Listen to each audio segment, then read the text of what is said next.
নতুন নির্বাচন কমিশন গঠন করা অন্তর্বর্তীকালীন সরকারের জন্য বড় চ্যালেঞ্জ বলে মনে করেন বিপ্লবী ওয়ার্কার্স পার্টির সাধারণ সম্পাদক সাইফুল হক।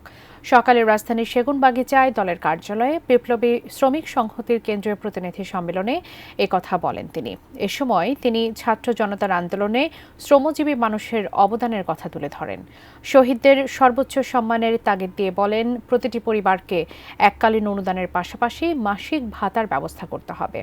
গণহত্যার বিচারের দাবি জানিয়ে সাবেক প্রধানমন্ত্রী শেখ হাসিনাকে স্বেচ্ছায় ফিরে আসার আহ্বান জানান তিনি। নতুন নির্বাচন কমিশন গঠন করাটা এখন অন্তর্বর্তী সরকারের জন্য বা রাজনৈতিক দলগুলোর জন্য খুব বড় একটা দায়িত্ব। সেটা কিভাবে হবে? আগে যেভাবে করেছেন সেভাবে নির্বাচন কমিশন করবার কোনো সুযোগ নেই।